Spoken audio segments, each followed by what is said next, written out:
Story of Little K. Hi, this is Little K. I am an 11-year-old girl. I have a story to tell you. It is my story. I live in Germany in a city near Berlin called Wolfsburg. The city with a castle and wolves. Today is exactly a month towards a complete 4 years since my story began. It was the Thursday morning of 26 November 2015. It was also a cold late autumn day, and a day I will never forget. I had just celebrated my 7th birthday with all my friends. I asked myself, when will I grow up? What will I be when I'm grown up? I was a very healthy and sporty girl. Life was great. On that day, everything changed. Something was not right with me. I did not exactly know what, but I constantly felt thirsty. I drank and drank tons of water. It did not really seem to help. In the end, I guessed I drank about 5 liters a day. My appetite to eat seems to fade as well, even though they were my favorite dishes. My mom always cooked, but I was not interested in eating. So, my mom asked me, "What's wrong, my dear?" And I told her, "I don't know, Mommy. Leave me alone, please." I felt exhausted. I knew that my mother is working in a general practice clinic in town. She kisses me every morning before she drops me off at school. That day, she had a worried look on her face. Why? I moved on to my classroom, as usual. I felt tired. I heard the teacher instructing me, "Little K, show me your homework." In return, I asked her, "Homework?"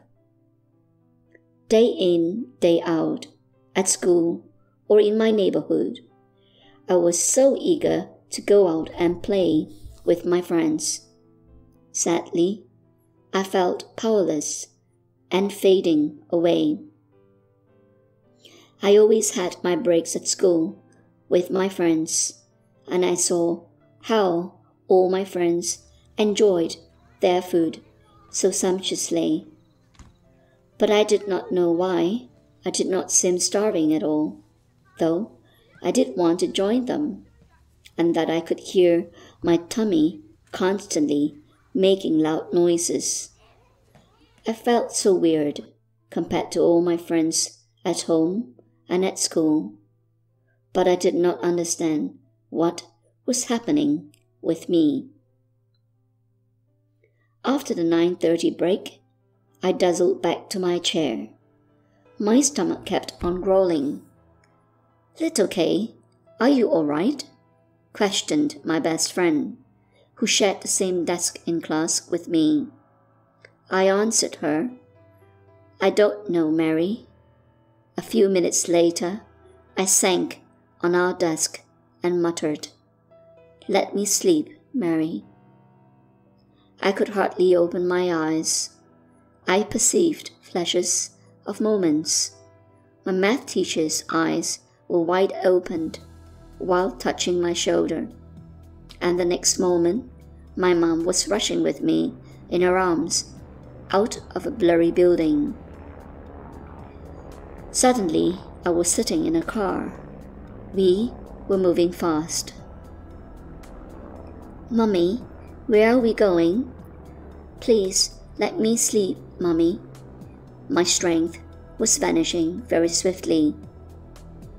I noted hectic movements around me and next, I fell deep into sleep.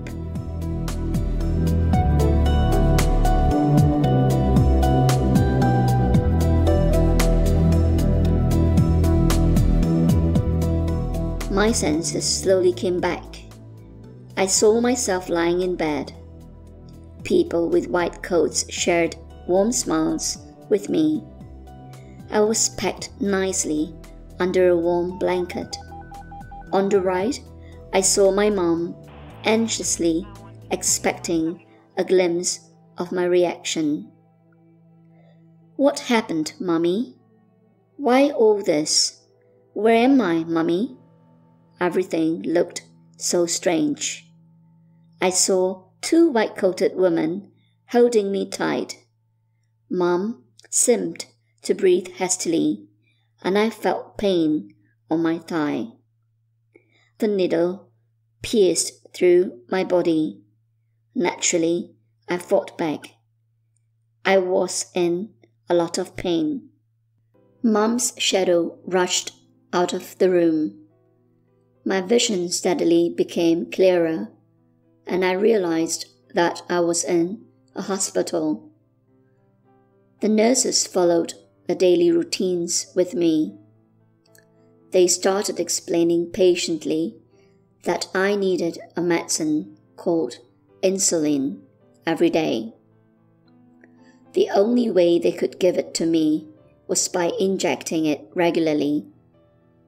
No way with needles, I said. I was very afraid of needles. It was so painful to accept that needles were my new uninvited friends from that day on. It took me an awful lot of time to understand that they are my helping friends. I slowly learned to accept the new painful routine that I live on a daily basis. The nurses bid farewell to me a week later, and Mom was delighted to pack our stuff to go back home. All my friends expected me. How glad to be back. My mother taught me how to take care of this condition called diabetes type 1 over and over again. It will follow me throughout my entire life, and at that point it was clear to me. Before going to school, Mom always reconfirmed, "Did you pack your glucose and fruit drinks, dear?" "Of course," I replied obediently. After a few months of injections administered by Mom, I boldly proposed to my parents. "Let me try it myself, Papa, Mama." I noted an expression of relief on my mom's face. The injection worked surprisingly well. It was easy. I had learned to accept this uninvited friend that kept me going for the last 6 months. Mom and Dad gave me hugs all over with deepest joy. What have I done to make Daddy and Mommy so happy? I was thinking to myself back then.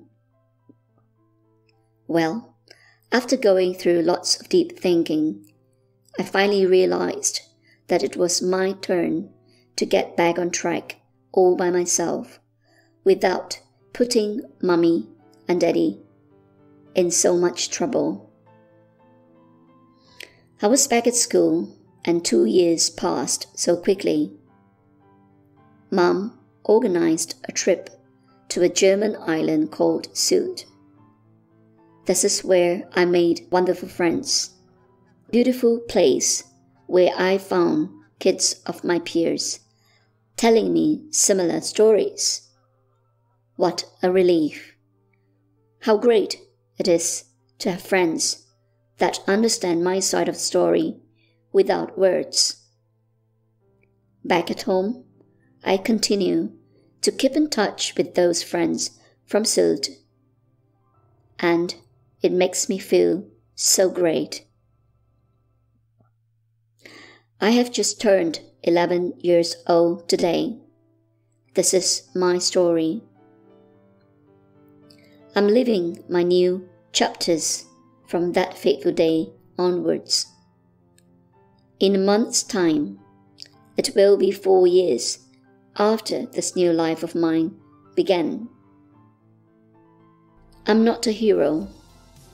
It is only me, little K. I love the sports I do, and I have many great friends around me who accept me as I am. I live my humble story, and today I want to share it with you. Thank you for your time spent with me, little K.